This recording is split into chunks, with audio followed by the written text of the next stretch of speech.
the U.S. I mean, I speak to thousands all the time. She got me here. Look what little girl did. She got all of you here. Okay, I had nothing to, all I did was get on an airplane and show up. She did all the rest of this herself, and she pulled in other help from other people. But there's the spark plug right there. So the biggest problem we have is convincing people that the grassroots still works, which of course it does. Now, who really opposes the fair tax? You know what K Street is? You know that Madison Avenue is where all the advertising guys are in Manhattan. K Street is where all the lobbyists are in Washington. I just told you, 50% of all the money they make comes from the IRS code. They hate the fair tax. And a lot of the congressmen who are in their pockets hate the fair tax. The income tax system is the way many congressmen raise their money. Oh, are you having a little trouble with the income tax? Can I help you with that now? You're going to give me $2,000 for my re-election campaign. Oh, good, I'll help you out with that IRS problem. Congressmen and lobbyists are our only serious opposition to the fair tax. Yes, sir. But 23 cents on the dollar would be fully Out of the dollar, not on the dollar, out of the dollar. out of the dollar. You get 77 cents to spend and 23 cents in tax. Is that based on the cost and price structure it is now? Yes, sir. Under the current system? Yes, sir. But under the revised system, that cost base is going to go down, and the price base is going to go down, and your 23 cents is going to go up. It has been compensated for that in the calculation, and if you go to fairtax.org, there's actually a worksheet that shows you where we worked all of that out, and not all, that's a relatively simplified worksheet. This bill, we would call it computer modeling because we're normal people. If you go inside the Beltway, they call it scoring the legislation. It has been scored by Democrat economists, by libertarian economists, by conservative economists. Every economist who has honestly and thoroughly scored the fair tax bill as written comes up with the 23 cents out of every dollar.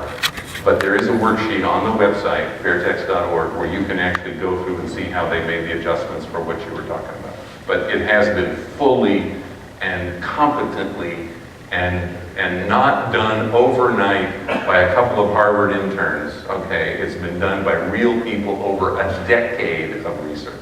And let me do him back here, and then I'll come back to you again.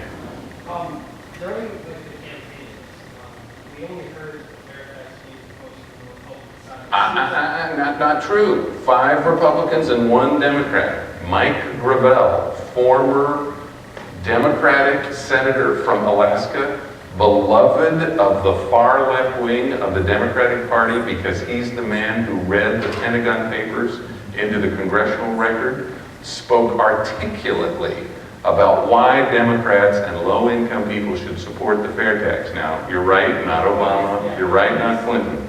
It's mostly, it seems to be Republicans, and the Democrats seem to be so ardently opposed. True. Yeah, when you bring it up.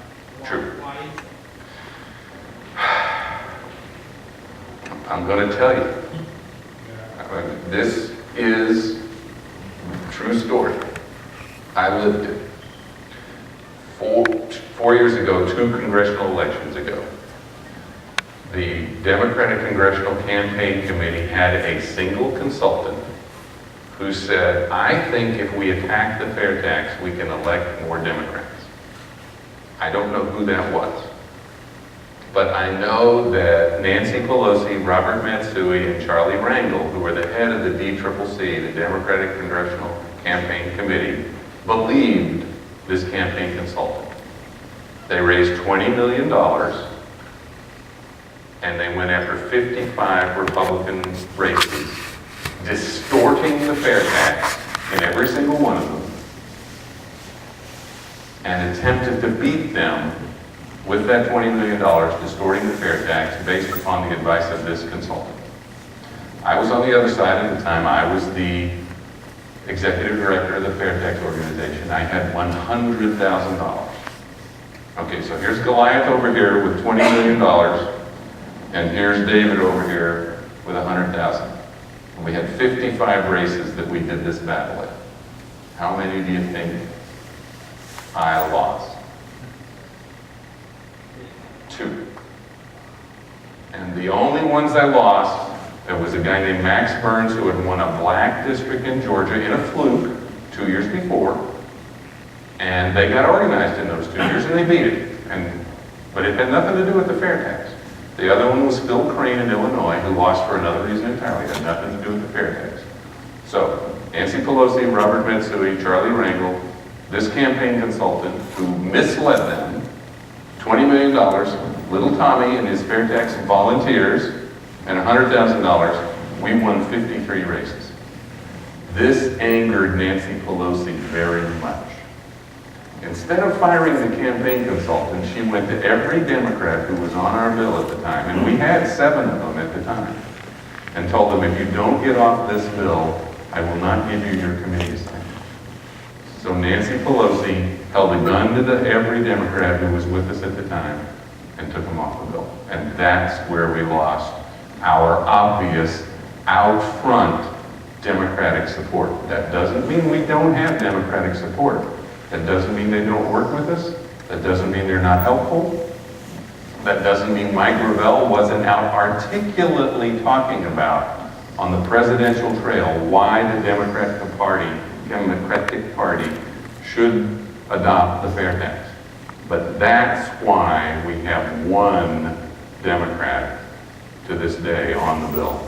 And we'll get them back eventually, but Nancy doesn't like us. I made her angry. It seems that they made a nonpartisan issue, complete partisan. Absolutely. From That's absolutely right. And Charlie Rangel, when I've talked to him quietly with no press around, will say, Tom, you know, we really got to do this fat tax sooner rather than later because, you know, the income tax is just broken and we can't get enough money for our people doing this. So we're going to have to go to the fat tax. But, you know, I can't say that in front of the cameras. Was another one up here? Yes, sir. So it's 23 cents on the 77 cents. 23 cents out of every dollar you spend, 77 cents. More than 23%. It is a 30% retail sales tax. It is a 23% tax if you compare it to the way the income tax is calculated. 30% sales tax. Okay.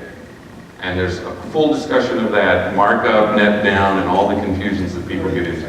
It's 30% sales tax. If you calculate it the same way an income tax is calculated, which is called tax inclusive by economists, it's a 23% tax. You have to decide what your terms are. 23 divided by 77. There you go. Yes, sir. And you'd be right. Good job. Most people miss that. I understand some of the concept, but I don't understand how it works in housing. Okay? Just to give you, because I understand that this is a retail tax, this is an end of the line tax. Absolutely. Okay. I'm a developer, I Yes, sir. built 100 houses. Right. Since I'm the owner and the developer, Right. I never sell them, I lease them. I lease every single one for someone to live in. Okay. How would the tax paid? They'll pay it on the lease. So there's a lease price. Well, I mean, that's a retail deal. If they are renting or leasing from you, but they are not the owner of the property, that's where the retail exchange is made. So yes, there's a tax, not on the full lease, because your lease is going to include your property taxes and all that sort of stuff. You pull out the property taxes and those other costs, and they would pay simply the tax on the rental cost of living in the home. So it's a proportionate value to what the service cost was to build the house. No, Because you're well, not actually getting the full value of the tax on all the products that you use to build the house. You're only getting the tax on a very small portion as a lessor. that's correct, because there will be no tax on any of the products used to build the house anymore. Those are all gone. But that's a way to inevitably pay less tax on an actual finished product. The way that tax will be calculated, and this is one of the minor complex areas, but remember I got